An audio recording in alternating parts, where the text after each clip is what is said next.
सो अब scenario analysis हम यहाँ पे देखने वाले हैं पूनावाला फिनकॉर्प का। सो 3 सिनारियोज हम आप लोगों के सामने रखने वाले हैं। कंपनी का जो लॉन्ग टर्म गाइडेंस है, लॉन्ग टर्म गाइडेंस की जो रेंज दी हुई है कंपनी ने AUM ग्रोथ की, that particular number is 35 to 40%। तो जो अपसाइड है फ्रॉम 4.8 टाइम्स टू 8.2 टाइम्स के अपसाइड इन नेक्स्ट 7 इयर्स यहाँ पे हमें AUM में नजर आ रही है। बेस्ट के सिनारियो में ये कंपनी काफी बड़ी हो सकती है। आज का जो वैल्यूएशन है, मार्केट कैपिटलाइजेशन है बजाज फाइनेंस का, उससे भी बड़ी ये कंपनी आफ्टर 7 इयर्स हो सकती है।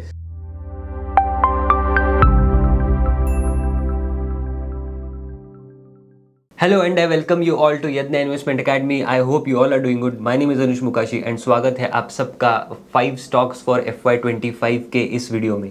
तो ये वीडियो जो है, this is the second video in this series and इस वीडियो में हम एक NBFC कंपनी के बारे में बात करने वाले हैं जिसका नाम है Poonawalla Fincorp limited.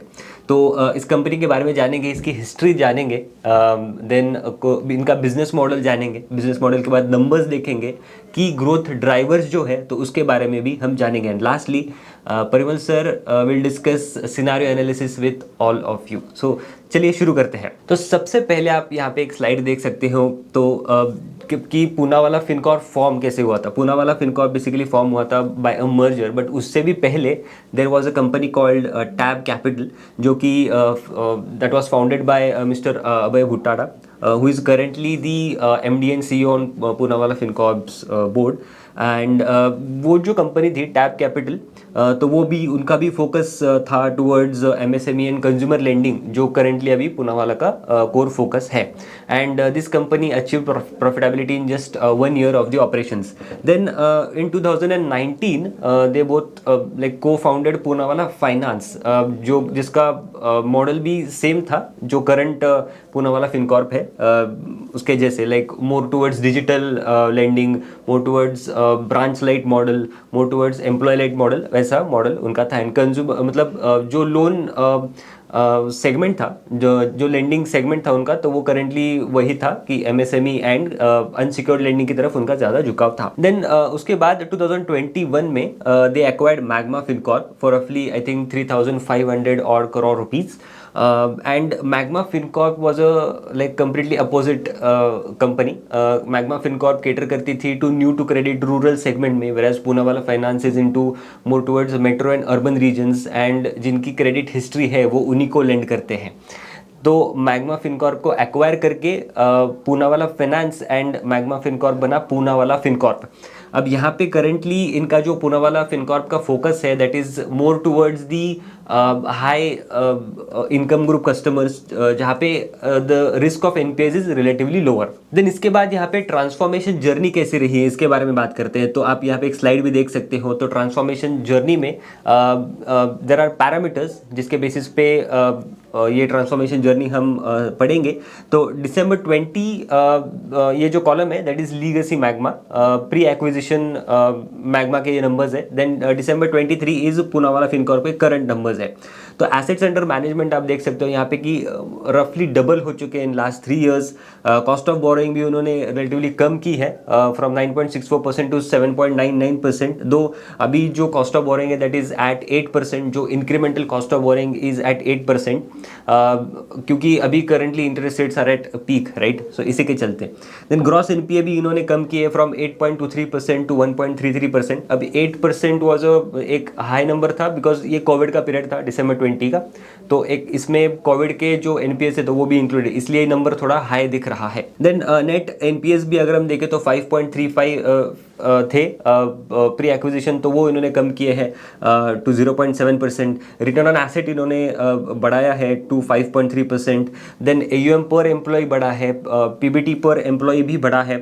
And they have also turn towards digital collection. तो पहले वो कैश कलेक्शन करते थे, they have turn to digital collection. Branches भी इन्होंने कम किए हैं, so they have went more towards digital lending की तरफ इनका मोर झुकाव है पूनावाला फिनकॉर्प का। देन अगर हम new to credit customer related point of view अगर हम बात करें तो Poonawalla Fincorp new to credit customers को लोन देता नहीं है। वो लोन सिर्फ उन्हीं को देता है जिनकी अच्छी क्रेडिट हिस्ट्री है।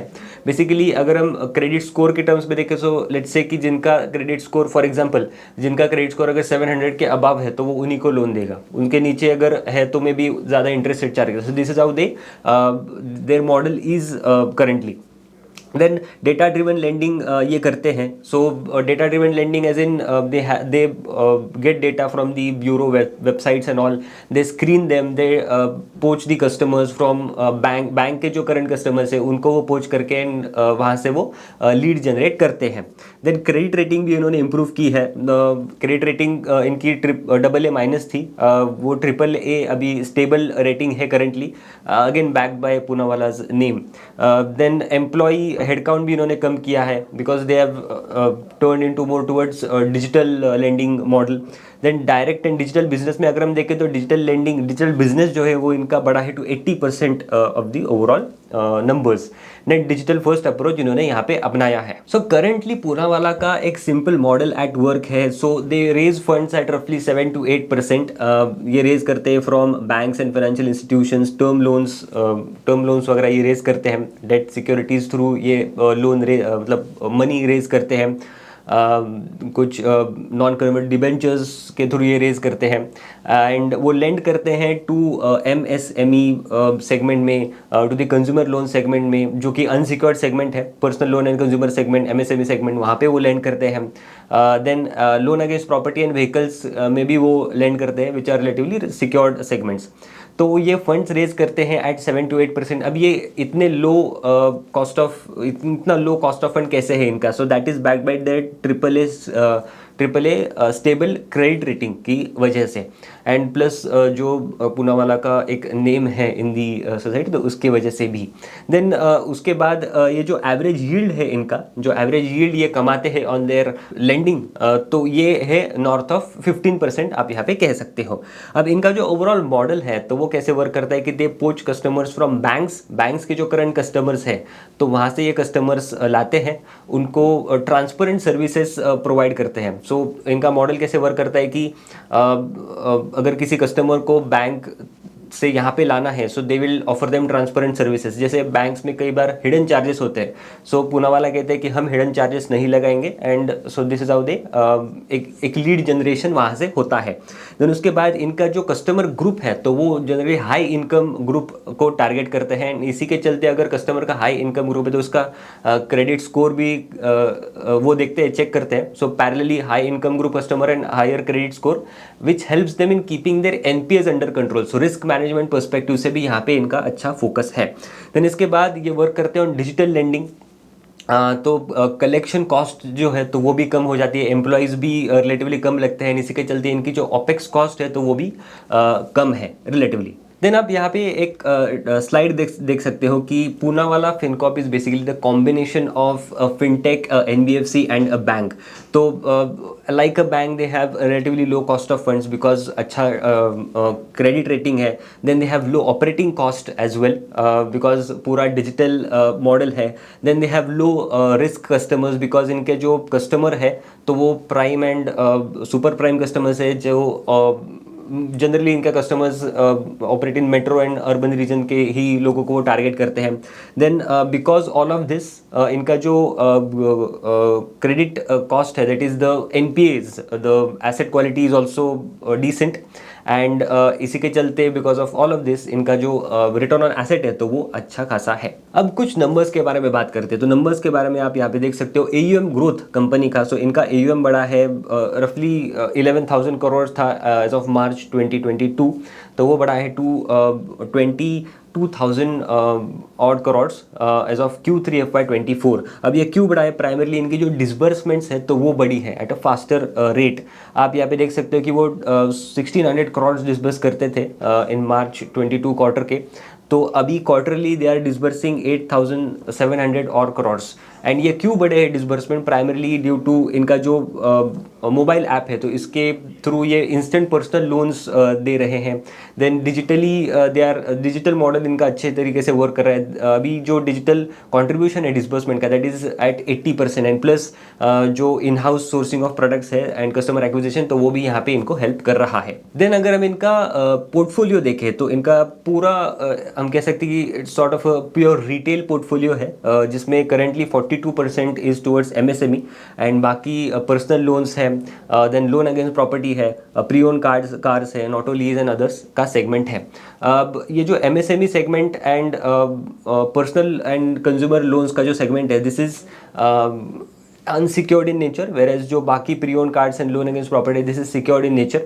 एंड आप यहाँ पे देख सकते हो कि जो पर्सनल कंज्यूमर लोन का जो सेगमेंट है, this is in competition with Bajaj finance. Bajaj finance का अच्छा खासा बुक है, रफली 30-35% का मिक्स है बजाज फाइनेंस का इन कंज्यूमर लेंडिंग। देन इसके बाद सेगमेंट वाइज जो AUM का ग्रोथ है, तो वो भी आप यहाँ पे देख सकते हो, वो भी अच्छा खासा है। MSME का लोन बुक जो है, तो क्वार्टर ऑन क्वार्टर वो ग्रो है बाय 27%। देन जो लोन अगेंस्ट प्रॉपर्टी है, तो वो बढ़ा है by 28%। Then pre own cars भी एक रफली 7% के रेंज में बढ़ा है। देन जो ऑटो एंड लीज अदर्स है, तो वो भी बढ़ा है बाय 20%। वेराज जो पर्सनल एंड कंज्यूमर लोन का सेगमेंट है, तो वो 22% से गिरा है। दिस इज आफ्टर जो RBI का कॉशियस स्टांस आया है ऑन अनसिक्योर्ड रिटेल लोन्स के बारे में, तो उसके बाद इन्होंने एक स्टेप बैक नहीं, बट एक cautiously they have followed that approach. Then इसके बाद कॉस्ट ऑफ फंड्स के बारे में अगर हम देखें, तो कॉस्ट ऑफ फंड्स भी आप देख सकते हो कि इनके cost of funds are stable at 8% for the past 3 quarters, despite tight liquidity into the market, despite rates जो है वो पीक पे है, and they have maintain their cost of borrowing at 8%। अब with relative to Bajaj finance ये cost of funds थोड़े high है, but because ये Poonawalla is a non deposit taking NBFC and Bajaj finance is a deposit taking NBFC। तो deposit taking NBFC होने का फ़ायदा Bajaj finance को है, because deposit taking NBFC deposit वो लेती है, तो that comes at a cheaper rate, and इसी के चलते इनके cost of funds, but they have despite being non deposit taking NBFC 8% is a decent number in the industry. Then NIMs के बारे में बात करें, तो नेट इंटरेस्ट मार्जिन भी इनके बड़े हैं ओवर द क्वार्टर्स, 10% से लेके रफली 11.5% तक इनके निम्स पहुंचे हैं। अब यहाँ पे Q3 में एक डिप आया है in the NIMS from of रफली 0.4%। ये आया बिकॉज इनका जो पर्सनल एंड कंज्यूमर लोन्स का जो सेगमेंट है जो हमने देखा, तो वो गिरा है बाय 22% से after the RBI's cautious stance on unsecured lending. अब यहाँ पे जनरली जो अनसिक्योर्ड लेंडिंग है, तो वहाँ पे NIMs are relatively higher because yields are higher, because risk ज़्यादा होता है एंड इसके चलते रेट ज़्यादा चार्ज किया जाता है, and therefore the NIMs are higher. तो वो पोर्टफोलियो गिरने की वजह से यहाँ पे एक थोड़ा डिप दिखा है। Then cost to income ratio के बारे में अगर हम बात करें, so cost to income ratio they were operating at north of 60% few quarters back, and now they are operating at roughly half of what they were operating previously. तो एक consistently एक रिडक्शन दिखा है in the cost to income ratio में, तो this number is lower the better basically. And ये क्यों गिरा है, प्राइमरी बिकॉज एसेट मतलब जो ब्रांच लाइट मॉडल ये फॉलो करते हैं, employee light model relatively follow करते हैं। देन जो AUM ग्रोथ आई है in the past few quarters, तो इसकी वजह से भी एक स्केल का इम्पैक्ट यहाँ पे दिख रहा है। देन इसके बाद एसेट क्वालिटी जो है, तो वो भी इनकी इंप्रूव हुई है, आप यहाँ पे देख सकते हो चार्ट। तो एसेट क्वालिटी ग्रॉस NPA का नंबर जो है इनका 3.3% था एज ऑफ Q4 FY22, तो वो गिरा है टू 1.3% तक। एंड ये जो नंबर है, तो वो इतना इम्प्रूव क्यों हुआ है, प्राइमरली बिकॉज इनके जो कस्टमर्स हैं, तो वो फॉल करते हैं इनटू द प्राइम एंड मतलब हाई इनकम ग्रुप कस्टमर्स है इनके, एंड इनका क्रेडिट स्कोर अच्छा है as we discuss previously, and इसी के चलते इनकी एसेट क्वालिटी भी अच्छी है। Then because of all the reasons जो हमने बात की थी कि निम्स इनके इंप्रूव हुए हैं, कॉस्ट इनका गिरा है, NPAs इनके गिरे हैं, इसी के चलते इनके जो रिटर्न ऑन एसेट्स है, तो वो भी यहाँ पे हमें इंप्रूव होते हुए दिख रहे हैं। इसके बाद अगर हम कैपिटल एडिक्वेसी रेशियो के बारे में अगर हम बात करें, तो कैपिटल एडिक्वेसी रेशियो भी इनका रोबस्ट है at 38% as of December 2023 as compare to जो रेगुलेटरी रिक्वायरमेंट होती है 15% की है ऑड। एंड इसके बाद वो FY25 में एडिशनल 4,000 करोड़ भी रेज करेंगे, ऐसा उन्होंने कहा है, via non convertible debentures through private placement, and ये हेल्प करेगा इन स्ट्रेंथनिंग बिकॉज आगे ग्रो भी करना है इनको, तो ये जो कैपिटल है तो वो इनके ग्रोथ में ज़्यादा इनको सपोर्ट करेगा। इसके बाद हम बात करते हैं इनके गाइडेंस के बारे में। लॉन्ग टर्म गाइडेंस कंपनी ने यहाँ पे दिया है, एंड कंपनी का एक ओवरऑल अगर हम गाइडेंस देखें तो they want to be a top like within the top 3 NBFCs in the consumer and MSME segment। And इसके चलते इनका जो लॉन्ग टर्म गाइडेंस है तो वो है AUM का गाइडेंस उन्होंने दिया है 35 to 40% का CAGR they are looking over the next few years. And then profit growth का गाइडेंस दे आर सेइंग कि 30 to 35% they will be growing their profits. Then return on assets का guidance भी अगर हम देखें तो 4 to 4.5% का है। एंड पैरेलली आप ये भी देख सकते हो कि Q3 FY24 में इनका परफॉर्मेंस कैसे रहा है।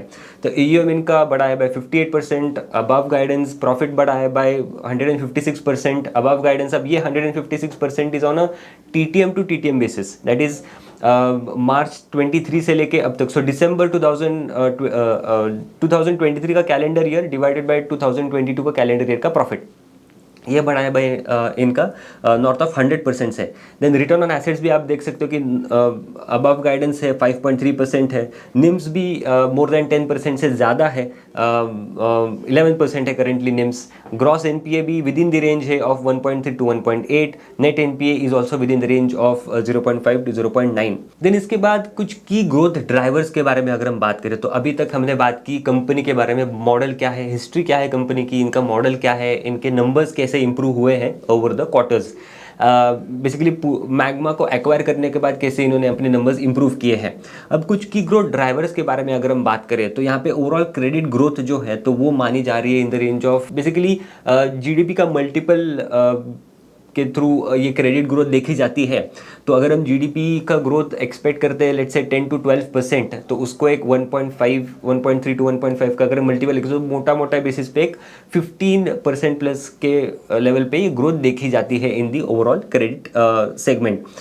देन अगर हम कंज्यूमर एंड MSME स्पेस में अगर हम ग्रोथ देखें, जहाँ पे पूनावाला फिनकॉर्प का एक फोकस एरिया है वो, तो वहाँ पे growth is expected north of 20% का क्या।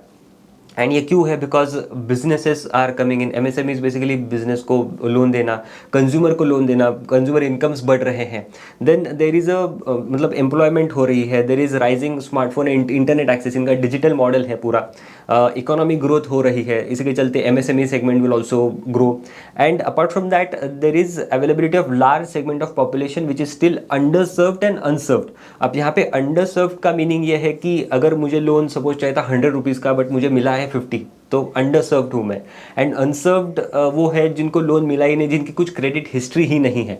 तो ऐसे लोग भी बहुत ज़्यादा है। एंड अगर इसके नंबर्स के बारे में बात करें तो नंबर्स के बारे में कि 16 crore Indians are credit under served, जिनको उतना लोन नहीं मिला है जितना उन्हें चाहिए। वेराज 50% जो इंडिया का पॉपुलेशन है, 70% इज स्टिल क्रेडिट अनसर्व्ड, जिनकी कोई हिस्ट्री नहीं है अभी तक। सो देर इज अ लार्ज एक क्या कहते हैं opportunity size is still untapped in the credit market. Then एक सिविल रिपोर्ट के हिसाब से जो there are 22 credit eligible retail customers, उसमें से सिर्फ 33% जो है क्रेडिट एलिजिबल रिटेल कस्टमर्स, सिर्फ 33% आर सर्विस्ड बाय बैंक्स। बाकी जो 67% है वो NBFCs के लिए एक अपॉर्चुनिटी है। तो यहाँ पे भी एक अच्छी खासी अपॉर्चुनिटीज NBFCs के प्रेजेंट है। एंड ये सेम दिखता है in the credit card penetration as well, जहाँ पे 89 to 90 करोड़ रफली डेबिट कार्ड्स है, वहाँ पे सिर्फ 6.6 करोड़ आउटस्टैंडिंग क्रेडिट कार्ड्स है। तो यहाँ पे एक बहुत ही अच्छा अपॉर्चुनिटी साइज प्रेजेंट है for Poonawalla Fincorp and specially other NBFCs के लिए भी ये बड़ा अपॉर्चुनिटी साइज यहाँ पे प्रेजेंट दिखता है। देन इसके बाद अगर हम डिजिटल लेंडिंग की अपॉर्चुनिटी की बात करें तो बेसिकली बिकॉज पूनावाला फिनकॉर्प जो है तो वो डिजिटल लेंडिंग की तरफ ज़्यादा फोकस्ड है। तो डिजिटल लेंडिंग में अगर हम मार्केट देखें तो ये मार्केट माना जा रहा है आगे जाके $720 बिलियन तक एक्सपैंड हो सकता है बाय 2030। एंड ये कैसे हो सकता है कि लेड बाय जो डिजिटल ट्रेल अभी बनाए जा रहे हैं through integrating PAN, Aadhaar, bank से लिंक करना एंड ऑल दैट। तो यहाँ से एक डिजिटल ट्रेल बन सकता है and that will be link to other scores etcetera. And इसी के चलते जो लेंडिंग है तो वो ज़्यादा से ज़्यादा डिजिटली होगी, ऐसा आगे एक्सपेक्टेड है। एंड यहाँ पे पूनावाला स्टैंड्स एज अ एक अच्छा प्लेयर जो कि आगे जाके यहाँ पे ग्रो हो सकता है इन दिस इंडस्ट्री। सो अब सिनारियो एनालिसिस हम यहां पे देखने वाले हैं पूनावाला फिनकॉर्प का, और ये काफी इंटरेस्टिंग सेक्शन रहेगा आप लोगों के लिए, क्योंकि इसमें इन अ वे बीइंग रिसर्च एनालिस्ट फर्म आपको कुछ अपसाइड के नंबर्स भी आप लोगों के सामने हम रख सकते हैं, तो उसी पे थोड़ा फोकस रखेंगे, but with a logical reason behind that. So तीन सिनारियोज हम आप लोगों के सामने रखने वाले हैं। एक है वर्स्ट केस सिनारियो जो हमें लगता है, एक है बेस केस सिनारियो, और तीसरा है बेस्ट केस सिनारियो। तो ये सिनारियोज को थोड़ा सा समझने की कोशिश करते हैं। सो फर्स्ट जो पैरामीटर है जिसको हम यहां पे कंसीडर करने वाले हैं वो है AUM growth. So current AUM कितना है कंपनी का, that is around 21,946 crore rupees. वैसे लास्ट क्वार्टर के अपडेट्स आ चुके हैं, बट रिजल्ट्स अभी तक नहीं आए हैं, सो वो नंबर ईयर ऑन ईयर काफी मतलब 54% से बढ़ा है, but I think let's take it कि जो रिजल्ट्स आ चुके हैं उसी नंबर पे फोकस करते हैं। सो 21,946 करोड़ रुपीज का करंट यहां पे AUM है कंपनी का, और अगर 25% से ये कंपनी ग्रो करती है AUM को, अब मैं 25% क्यों कंसीडर कर रहा हूं ग्रोथ, AUM ग्रोथ, और ये नेक्स्ट 7 ईयर्स के लिए हम ये सारा एनालिसिस कर रहे हैं बाय दिसंबर 2030। सो वहां पे कंपनी का जो लॉन्ग टर्म गाइडेंस है, लॉन्ग टर्म गाइडेंस की जो रेंज दी हुई है कंपनी ने AUM ग्रोथ की, that particular number is 35 to 40%। तो हम उस नंबर से भी 10% नीचे के नंबर पे आना चाहते हैं, और उस हिसाब से यहां पे AUM ग्रोथ कंसीडर करना चाहते हैं। सो ये एस्टिमेटेड AUM अगर CAGR 25% का रहेगा for next 7 years, so in that particular case the estimated AUM by December 2030 would be 1.04 lakh crore rupees। तो ये वर्स्ट केस सिनारियो के पॉइंट ऑफ व्यू से हम बात कर रहे हैं। और अगर बेस केस मतलब एवरेज केस की अगर हम बात कर दें, सो 30% का नंबर हमने लिया है, एंड बेस्ट केस सिनारियो जो उनकी लॉन्ग टर्म रेंज का लोएस्ट वर्जन है वो हमने बेस्ट केस सिनारियो में कंसीडर किया है, that is 35%। So worst case scenario the number would B 1.04 lakh crore rupees। Average scenario, that is the base case, would be around 1.37 lakh crore rupees, and अगर best case scenario at 35% growth हम consider करते हैं, so then that number would be 1.79 lakh crore rupees का assets under management इस company का हो सकता है। तो जो अपसाइड है फ्रॉम 4.8 टाइम्स टू 8.2 टाइम्स के अपसाइड इन नेक्स्ट 7 ईयर्स यहां पे हमें AUM में नजर आ रही है। Then let's go towards the net interest margin. So net interest margin का भी इन्होंने लॉन्ग टर्म रेंज रखा हुआ है, that is around 10%। So that is the worst case scenario हम यहां पे कंसीडर कर रहे हैं। Current NIMs are around 11.02%। So हमने एवरेज सिनेरियो 11% का कंसीडर किया है, एंड बेस्ट केस सिनेरियो 11.5% का यहां पे कंसीडर किया है। उस केस में नेट इंटरेस्ट इनकम का नंबर वर्स्ट केस सिनेरियो में आएगा 10,465 crore rupees, average scenario base case scenario में आएगा 15,000 crore rupees, and best case scenario में नेट इंटरेस्ट इनकम का नंबर रहेगा 20,625 करोड़ रुपीस। तो ये NII नेट इंटरेस्ट इनकम का नंबर रहा, this has been calculated from the NIM net interest margin. अब बात करते हैं कॉस्ट टू इनकम रेशियो की। तो कॉस्ट टू इनकम रेशियो की अगर हम यहां पे बात करते हैं, so currently this particular number is around 35-36%।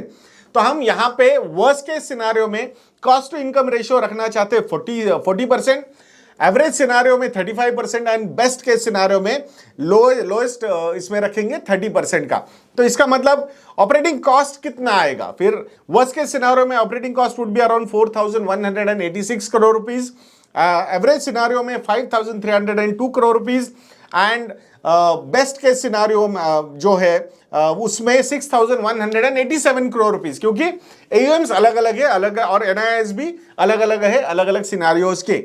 सो ये कॉस्ट अगर हम नेट इंटरेस्ट इनकम से माइनस करते हैं, then we get pre provisioning operating profit. मतलब खराब लोन्स के लिए जो प्रोविजनिंग करनी पड़ती है उसके पहले का ऑपरेटिंग प्रॉफिट कितना है।